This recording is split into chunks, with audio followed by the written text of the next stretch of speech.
training periods and things like that. Sorry, Pat, I just seen your sport design. No, not absolutely. If sport can own sport, even better. And totally agree with both you and Karen there. Totally. And yes, we'll facilitate those conversations with the councils as well around that. What I'm saying there is that for those codes that don't have those things in place, we can potentially frame one up together that covers off the whole of the Bay of Plenty. But by all means, you guys own, or your national bodies own your own sports, and then you guys own it regionally. There's no I guess jurisdiction or even reason for us to try and trump any of that. It's totally for you guys to own. And I guess that as soon as you guys get that information, passing it to your clubs would be even better, because at the moment they're the ones that, yeah, like I say, that just need to know where things are at. Cool, guys, but happy to take any more questions on that as we go through, and we'll dive into it as we need to. Otherwise, I'll catch you all next Tuesday. Thanks, Zane. Good question, Pat. I mean, I suppose our role as an RST in terms of its relationship to sport is always around providing leadership where there isn't any. So to that end, obviously, we all expect a degree of leadership, obviously, to come down that system of NSO, RSO, and through to the clubs, and definitely not our role to be kind of trying to intersect between any of those points if that leadership is already there. When we had the meeting last week, obviously, I think it was last week, where Joe Hitchcock from Badminton New Zealand kind of presented. Essentially, I suppose we would be looking for the sector, as in the NSOs, to be providing that kind of level of support. I've seen another great one from Bowls New Zealand today. And yeah, we're simply kind of, I suppose, there as a bit of a backstop if that leadership doesn't exist, or if the structure of that code makes it slightly more complex, where there's maybe not an RSO in place, or an RSO is very large and is trying to essentially cover a really big region or three. But definitely for you guys, I know that you'll have triple S guidelines in place, and yeah, totally have total faith in those. So, but good questions, keep any of them coming. Dave Clark, can you give a bit of an update just in your space real quick for us if you can? Yep, just thanks, Nick. Thanks. Hi, everyone. Just a couple of things, really. Sport New Zealand, kind of from a national perspective, they've been pretty much in our coaching and sport development space, kind of doing a lot of work internally. They've just started doing a couple of webinars, but they've also been collating some of the work that the RSTs have been doing collectively, and then are pushing that out. We've had the Sunshine Cluster meets taking place between regional sports trusts in that coaching and sport development space. Obviously, our coach force meetings are continuing, and we've been doing a bit of work around kind of what some of the things they might need to think about as we move down, obviously, into level 2, and what coaches' focus might be when they first get their charges back. I think that's the space that we'll be looking at next in most detail. DCA has continued to keep running. We had 33 online the other night. We had Laura Langman last week in our audience workshop, which went really well.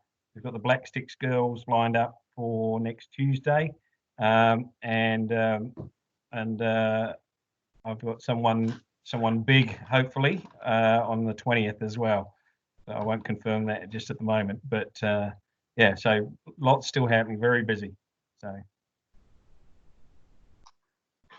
cool, thanks, Dave. I just want to also just give it's a very brief update. Calvin can't be here today, just around where we're at with school sport events. Some of you may know. Apologies if you do. Our initial cancellation or suspension period took us through to May 15th.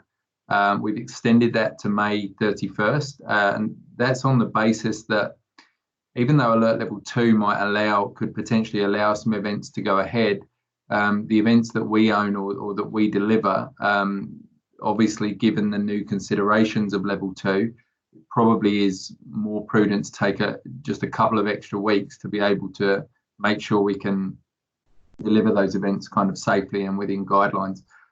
So it's definitely not a case of, or sorry, it definitely is a case of us just taking extra precaution around, you know, adequate PPE or whatever it might be, cleaning equipment and everything as well. This applies to obviously the GoPro program at the same time.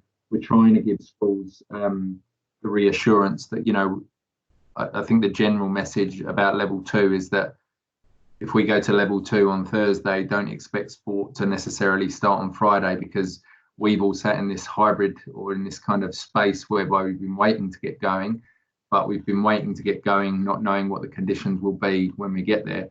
The next step is obviously putting those conditions into place so that we can then deliver the activities that we deliver safely. So hence why we've decided to extend that cancellation period through to May 31st. As I said before, we'll consult with the principal groups around, you know, our return to the school environment and keep you updated with that. And then we'll obviously also carry on working with the NSOs, School Sport New Zealand and NSOs around Winter Tournament Week, which is still a little bit unclear, although it may have become a little bit clearer now. Some of those guidelines have come out, but we'll get more and more information through to you as soon as we can. But that's pretty much it on the school sport front. Calvin did just want to say thanks to everybody that's provided resources to help keep, you know, kids active and stuff through this time. If there's any more, let him know, and we'll put them on that Active at School webpage that we've built as well. I know those resources have been really, really well received. So we'll move on. Next item on our agenda is the Community Resilience Fund. So I suppose I'll front this by saying that this has happened incredibly quickly. All the answers that you may seek today you may not get them today.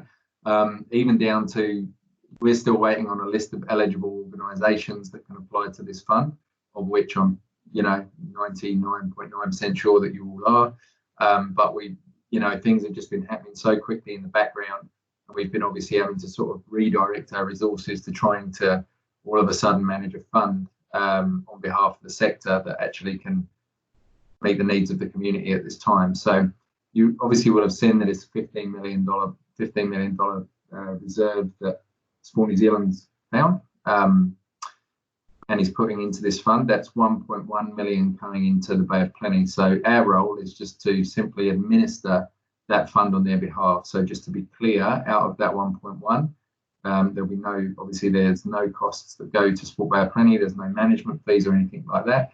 It is intended as a dollar for dollar situation. So we're just simply administering it on behalf of Sport New Zealand. The fund will open on Monday. It doesn't open before, and on the website at the moment, I think Mel has put the questions up there and the FAQs and a few other pieces of information.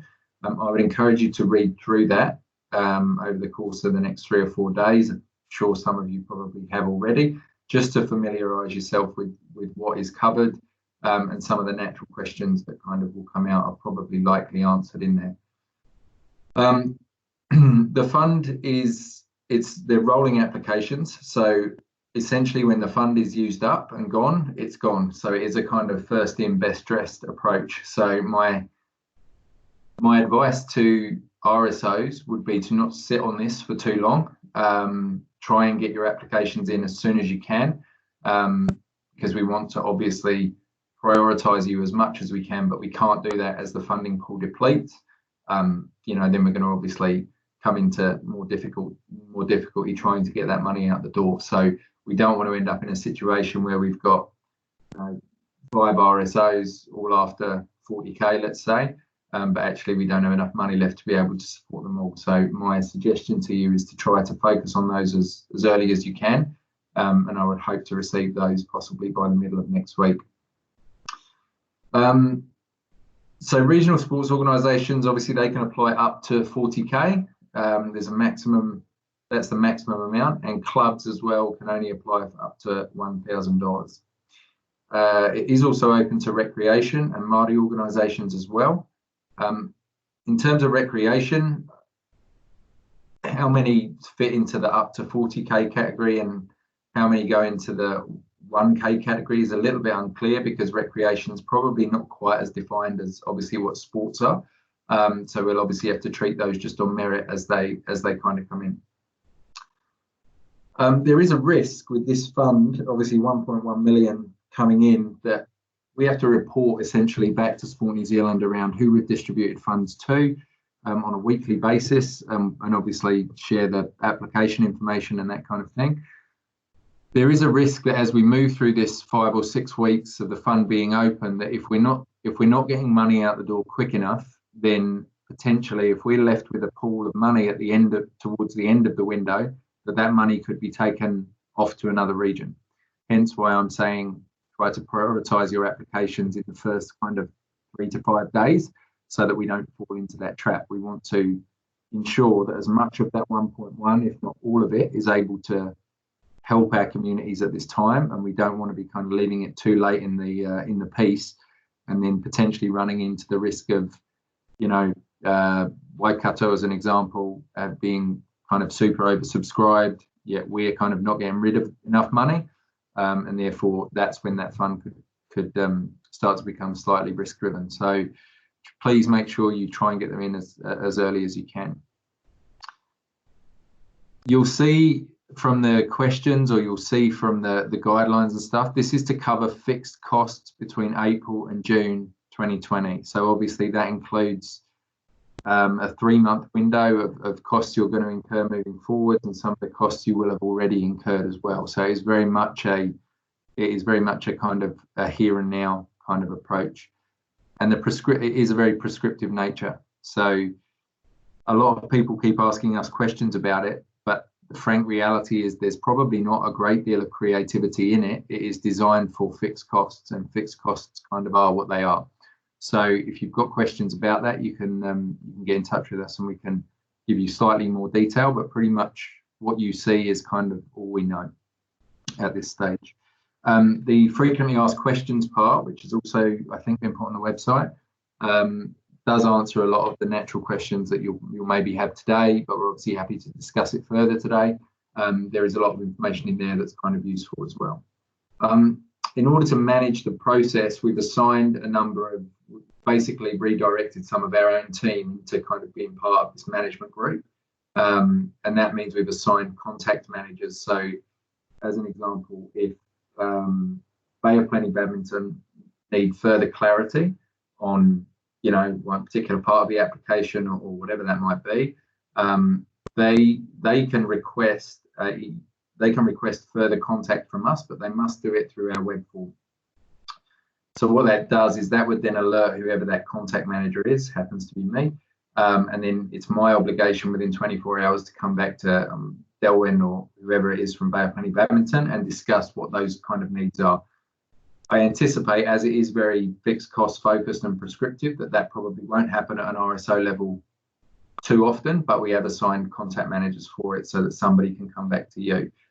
So I would, obviously we're going to do that through that web form that's available.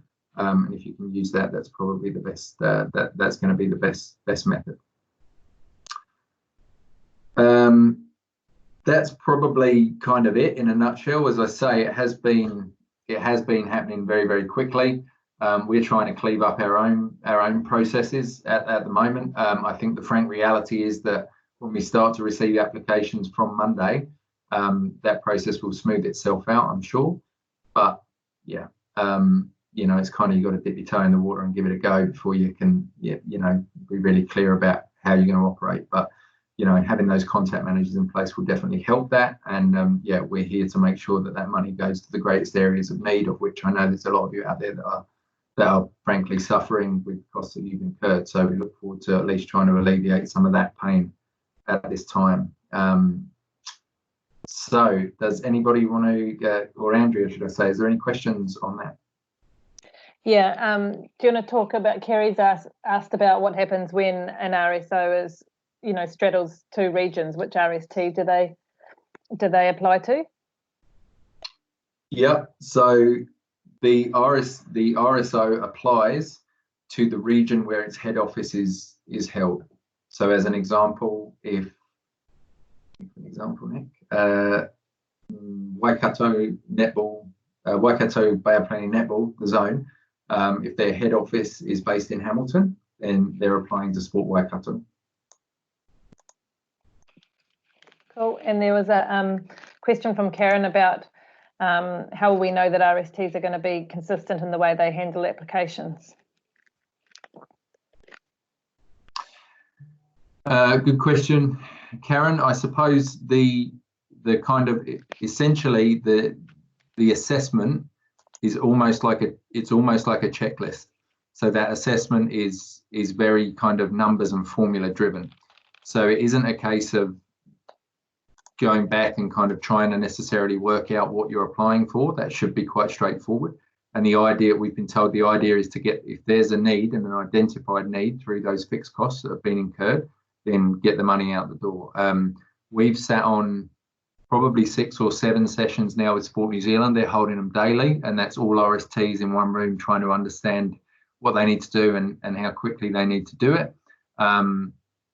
So you know, there is a degree of, obviously a great degree, should I say, of consistency across all the RST network.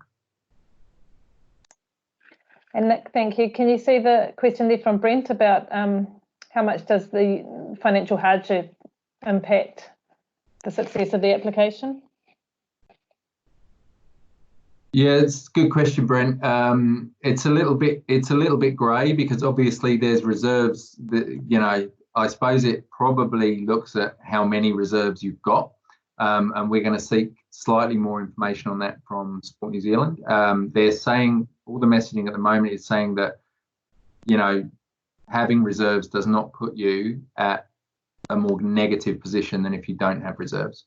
So yeah, I think it's it definitely needs a little bit more kind of clarity, of which we're kind of seeking at the moment. Yeah, and then there's a question there about can RSOs make multiple applications on behalf of clubs just to take the pressure off the clubs? That's a really good point, Pat. Look, I mean, yeah, 100%. I would say that, you know, having an RSO coordinate this on behalf of their clubs probably maximises the chances, not necessarily of clubs being eligible, but of clubs actually applying. I'll be quite frank and say that $1,000 is not exactly a lot of money, yet filling out the form is you know, also not the most straightforward process. So I think if RSOs, I would encourage, if RSOs were in a position to sort of coordinate that, then we would meet that kind of favourably and try and look at implementing some kind of system to support that.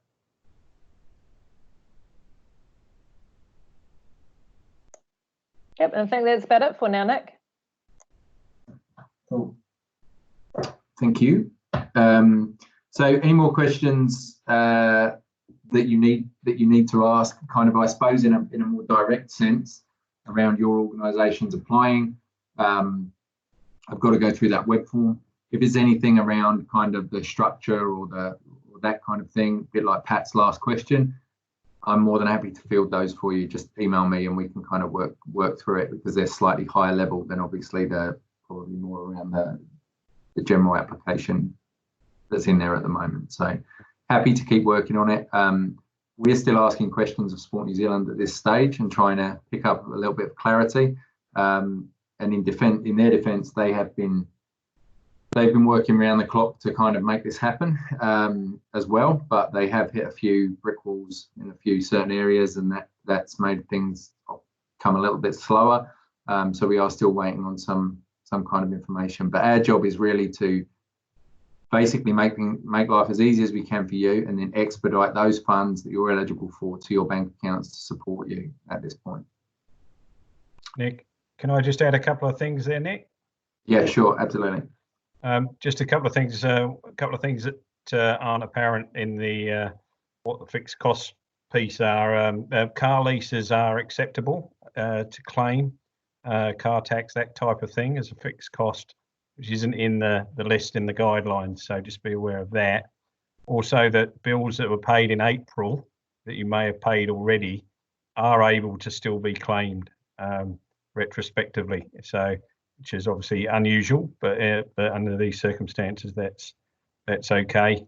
And also just to be aware of claiming for fixed costs that you may have got back through some other form, through other funds, as it were, or that you've been granted some leeway on at this time. So they will be kind of just having a look at those types of things as well. So just be aware of that. Okay. Thanks, Dave. See another question coming from Neil. The clubs have separate structures between juniors and seniors, e.g. Mount Junior Rugby Club. And they both apply. Neil, if they're two separate entities, then I would say they can both apply. Probably be my way of thinking.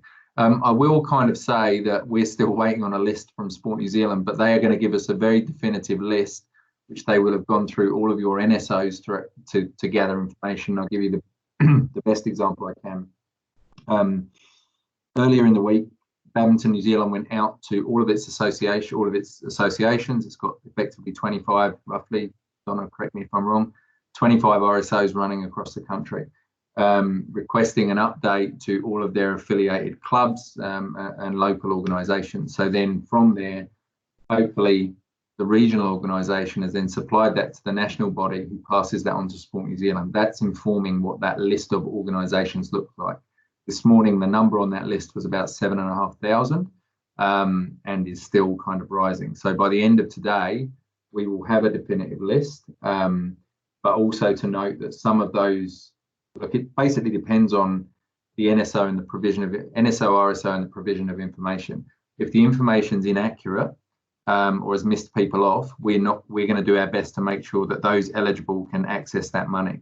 So there'll be other organisations that aren't on that list that may well be eligible. So we'll encourage them to get in touch with us as well. But my thinking to Neil's question would be that if on that list is Mount Junior Rugby Club and Mount Senior Rugby Club, and they're two separate entities, then potentially that's two applications that can come our way.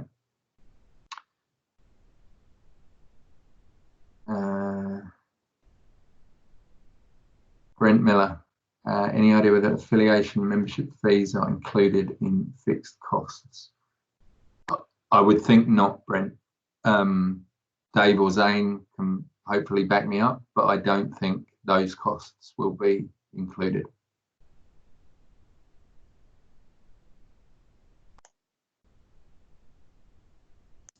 Yeah, I think you're right, Nick. But I will just check and confirm on that. I'll look through the guidelines again now. Yeah, Yes. I was going to say I'm pretty sure within the guidelines it says they're not covered. Yeah, no, they're not. I don't think it's just the administration costs. Yeah. Yeah, so this is where we get to that kind of real nuance of each code of each sport, how it runs, how it operates, what zone's yours, what area's mine, all of those kind of things. And I 100% understand that this does not change the world necessarily for all of your organisations or for all of your clubs. I suppose in Sport New Zealand's defence, they've got to draw a line somewhere, and that will mean that some things kind of fall off the wagon and then other things stay on the wagon. So yeah, unfortunately, that's a decision that they've had to make. So yeah.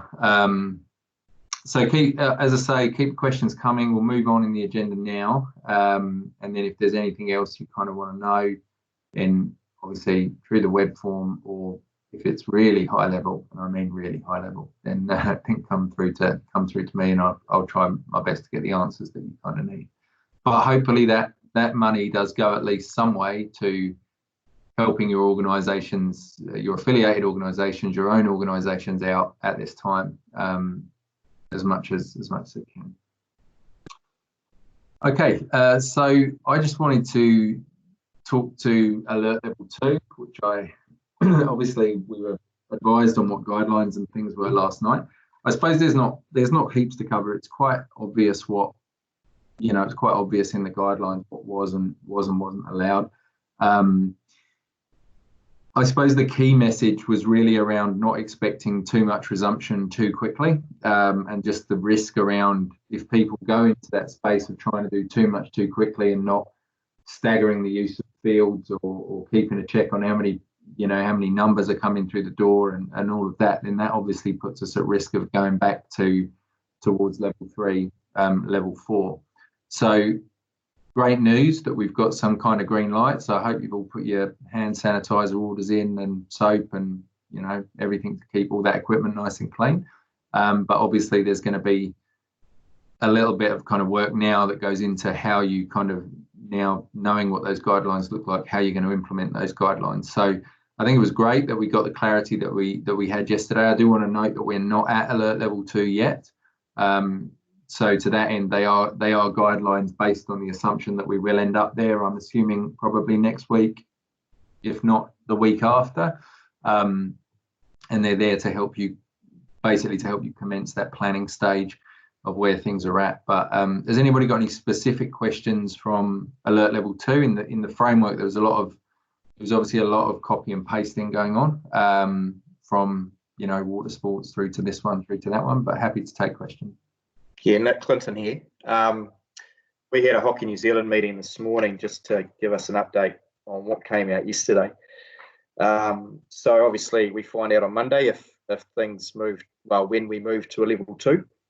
And my understanding from the conversation we had is there's the 6 main winter sports, and don't ask me what the 6 are. It could include boat racing or something, but they are working together in an aligned sort of comms, which will come out late Monday afternoon, to sort of with around a return to play process, because I think there's a lot of things that need consideration, particularly around the health and safety side. So that's my understanding. So we're sort of waiting to see what that looks like, so it'll assist us with our planning moving forward. Contact tracing, I know you mentioned it earlier, but my understanding from what I've seen on Sport New Zealand's Q&As is they're not going to work on a system for the sector. And I know Hockey New Zealand have got 2 or 3 different options that they're looking at the moment. But I'm just wondering from a regional perspective, is that something we need to consider if there is no national guidelines? Because I can imagine, if you've got kids who play a whole lot of different sports, you don't want to have 6 or 7 different apps to be able to get into different facilities. So I wonder if there does need to be a bit of urgency placed on that from a regional perspective. And the other thing is, if anyone's got any health and safety documentation, then be keen to see that as well. We're starting to work on a few things. Hockey New Zealand are going to assist us with that as well. But I suppose from a health and safety perspective, my comment on that is, everyone's in the same boat. It disappoints me a little bit that we haven't seen some leadership at the top to actually have some consistency and framework around that. If there is, then I'll take my comments back and happy to be proved wrong. But at the moment, there doesn't seem to be any of that, and that worries me a little bit. I know, one thing that was raised this morning was, directors' liability. We've got a whole lot of organisations with volunteer directors. Where does liability sit around health and safety? So that's something that needs to be considered. So, some directional guidelines on that would have been quite nice. But at the moment, we're working away, trying to figure out what we're going to do so we can get our sport going. But we're going to wait until we're absolutely certain that we've got our things in place before we open the facility, because if we get it wrong, it's just too much risk. So those are my comments. I suppose just on the fund as well. I know you touched on the reserve aspect, which was good, but if you do get clarity from Sport New Zealand, it'd be good if you could just flick that out so we have that front of mind when we're considering making an application. That would be awesome. That's it from me. Thanks. No, it's great. Yeah, great comments. Sorry, Zane. I was just going to say, I can kind of speak to what Clinton was saying about the 6 codes. So, he's right. Sport New Zealand have been working with 6 NSOs and they're trying to rally more, basically all the winter codes, to look at what that back to play window is, and hopefully by our meetings on Tuesday, we should have a little bit more clarity around that. Although the kind of agreed document, I don't believe is due until the end of the week. That should kind of dictate a fair bit of what we're thinking around season design, hygiene practices, contact tracing, and basically not forgetting around the balance is better principles as well. So that's going to talk to mandatory preseason windows and things like that. And I think within that, from what I understand, there should be some health and safety kind of guidelines, but again, it'll be very high level, and I think Clinton's right. We'll need a regional kind of way of thinking around that.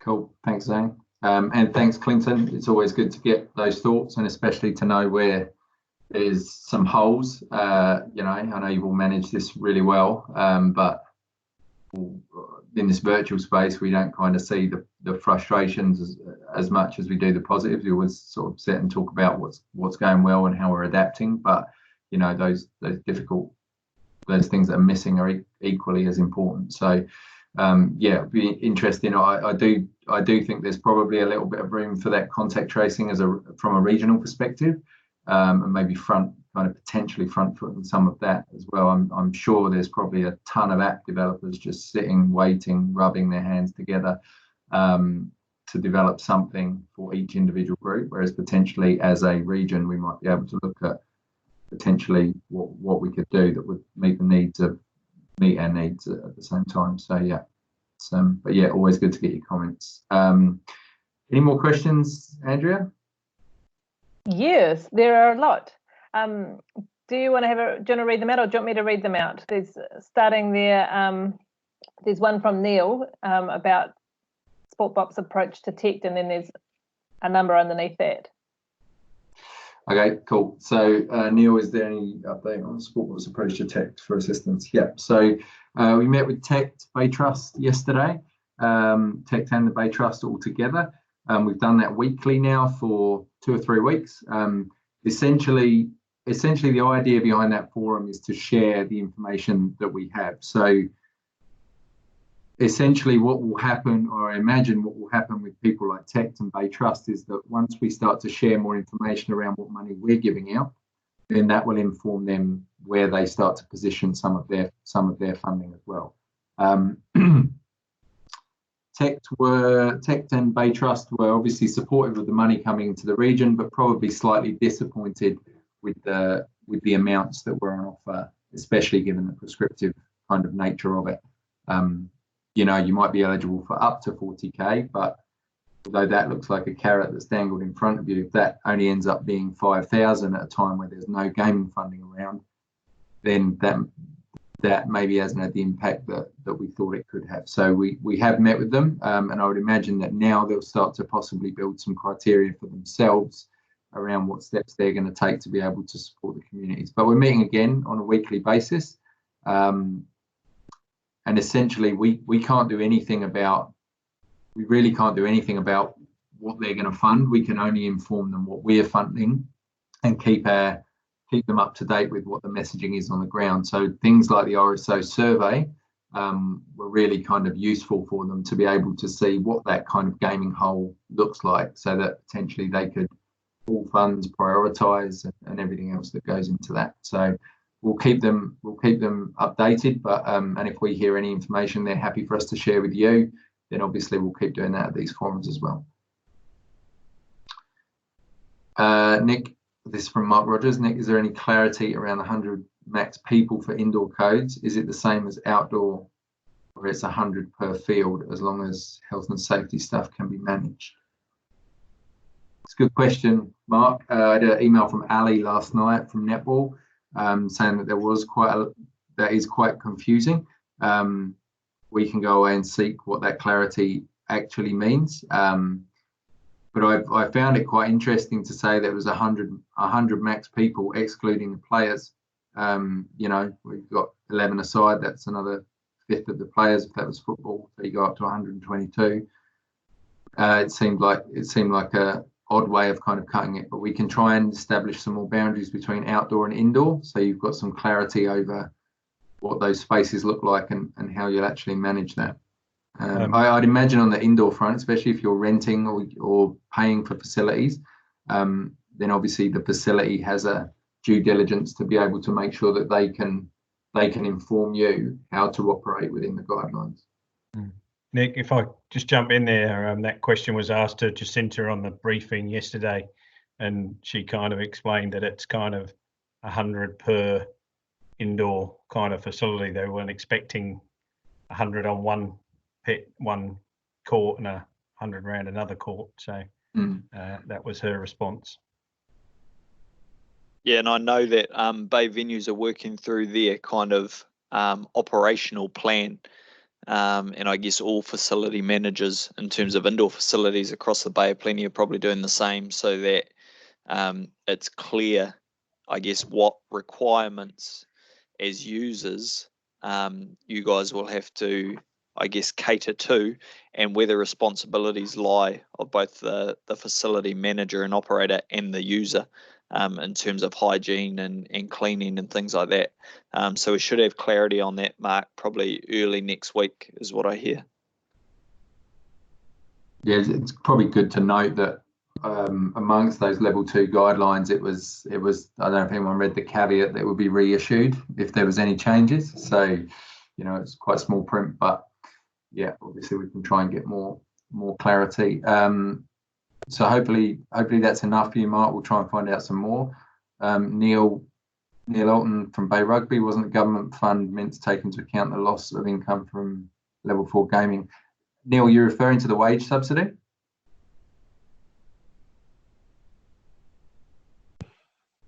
No, I'm talking about the fund that's just coming out.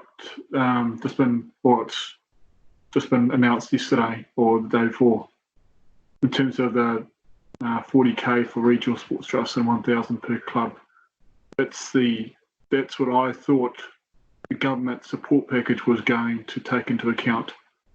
I think we discussed on this meeting previously that it would take into account funding that wasn't able to be gained because the clubs have been closed due to government. That's a different fund. That's, from my understanding, that's coming out next week. That's a recovery package that's linked to the gaming trust income that's been lost across all the codes. And I've been told that that's coming out after the 11th. Is that coming out with the budget? Yeah, round about then, yeah. Okay. That's what we've been told by our NSO. It's a separate thing. Yeah. Yeah, this is deemed a resilience fund right now, and then the recovery package is for medium to long term. So yeah, I mean, at the moment, there's a lot of different funding pools going around. So yeah, I mean, naturally it gets sort of slightly confusing at different stages. But as Dave said, and as Karen's confirmed, my understanding is that recovery is more around the medium term. This is very much around the incredibly short term, being 3 months. But this is around that short term relief package, whereby, you know, you really have been kind of up against it without being able to open any doors or run any activities or do anything, or basically put any money into any bank accounts anywhere. This is around trying to support that. But I suppose part of that has to be acknowledged, that, you know, the fact that it's up to 40k won't necessarily touch the sides in some cases as well. Once you get into the meat of what costs you can claim through this fund. So yeah, so hopefully, Neil, there's more good news kind of coming next week. Yeah, and you know, with Karen, I've heard there's another announcement coming next week as well. Karen, this is probably a Zane question. Will Sportbop support us with councils if we have private providers looking to resume immediately, while our NSO's position is not until it's safe? Yeah, Zane? Yeah, thanks, Nick. Yeah, I presume, Karen, by that you mean they're using council facilities. Councils, and no doubt while we've been in this meeting, you'll see there's an email come through from TCC in particular, but all 6 councils have said that they won't take any bookings or allow anyone to take part in organised sport until they've heard from us in terms of that collaborative project.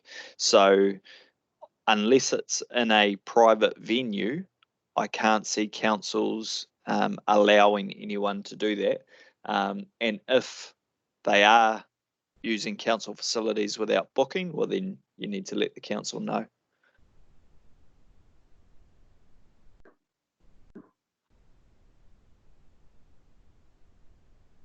Pat has started a chain of activity. How many sports use Sporty to capture their participants' registrations? I see there's some comments against that further down, so I'll carry on the questions. We're at badminton, we're wanting sports to put their applications in ASAP, but we're also waiting for info from NSOs. Would it not be better to have an agreed date that applications need to be in by, rather than just coming in drips and drabs? Frankly, sorry, Del, but that's the way we've been told to do it. And that's how they want it to operate. The risk for us in having an agreed cut-off date. So, for example, if we open the fund for 5 weeks, and you can apply up to, I don't know, 20th of June or something as the cut-off date.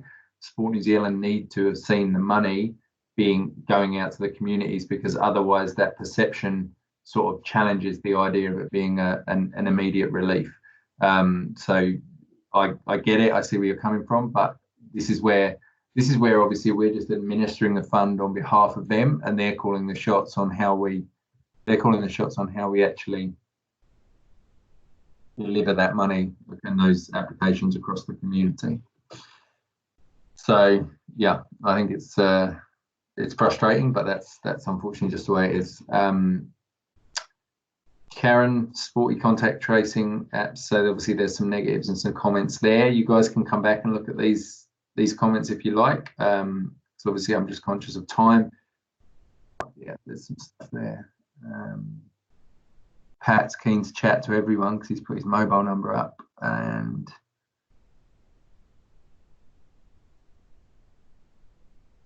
cool. Okay. Any other questions? It looks like that conversation's probably going to be taken away from this forum between, looks like, Bay Rugby, football and hockey. But has anybody got any other questions that they kind of feel they need answered, but they're not clear on at the moment? Nick, could you take a left field question? Totally left field. Yeah, go on. I've had a request from one of the world's leading sports psychologists, actually in Perth today, just asking if any sport in New Zealand has an official policy on transgender participation in sport. He's got a work he has to do with the UK. He's worked here before and at AIS and British Olympic Committee. Does anyone know can point me in any direction if that exists in New Zealand? I've never heard of it. But do we have any formal policy about the subject of transgender participation in sport? Anyone aware of that? Yeah, Kerry Clinton here. We are looking to develop a policy at the moment. So I can't tell you what that looks like because we're still developing it, but it's definitely something that's becoming prevalent in sport, or something that we're definitely going to need to consider. And I'm assuming that's probably the same across all sports moving forward. So yeah, that's where Hockey New Zealand have developed a draft, and I'm happy to ask them if I can send it wider.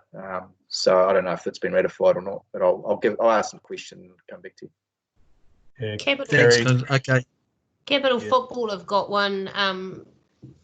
But they developed a year or so ago for a specific kind of reason, which I can get my hands on and pass back out.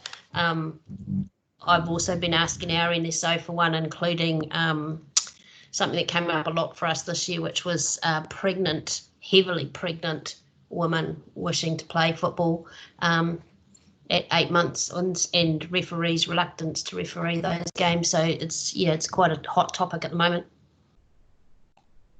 New Zealand weightlifting as well, Kerry, for information around that. Be a port of call for you. Okay. Who's a contact there? I'll go on the website and have a look. I don't know off the top of my head. So it's okay. I'll go through Ray Everest here in the Bay. I know him very well. Thanks a lot, Dave. And thanks, Karen. Clint.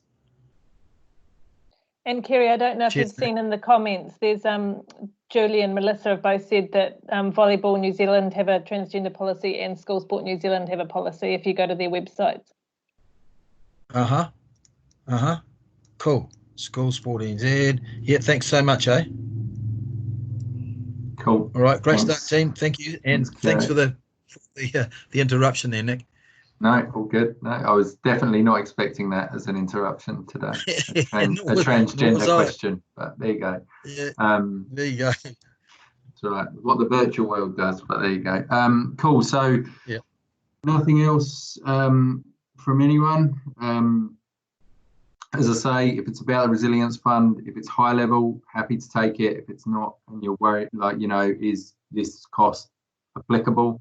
Go through the web form, and we'll manage it from there. Obviously, with such a huge amount of applications that are probably going to come in and need to get through as well. So, Zane, Dave, anything more from you guys? No, all good. Thanks, Nick. No, all good. Hopefully everyone enjoys, fingers crossed it's the last weekend in level 3, eh? Fingers crossed. Just, I believe, is Catherine, are you on the call? Yep, I am.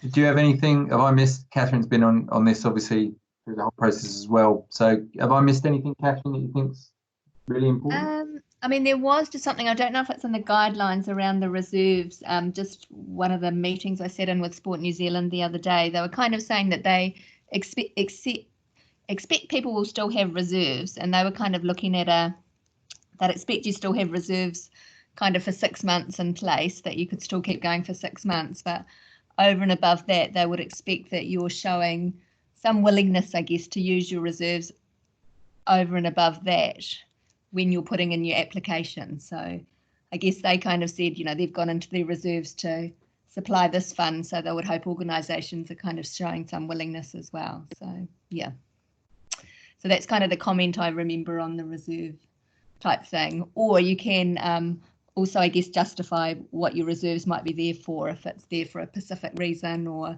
needing for salaries, or needing it for a capital build or something like that. So yeah. Cool, thank you. Like, as you can see, the questions that come through, you know, we don't have all the answers to it, so therefore, you know, we're going to have to investigate those further. And there is a direct line into Sport New Zealand from that application process for us to, if we get stuck on something, we go and we get the clarity from them. I suppose when we go and get the clarity from them, we go into bat as best we can for the sector and advocate on your behalf, to give you the best outcomes that we possibly can. That's probably the best we can do. But yeah, so hopefully today has been useful. And yeah, I look forward to speaking to you all, might be in alert level 2, you never know, next week, and pushing this process out further. But yeah, thank you for coming today, and we'll speak again next week.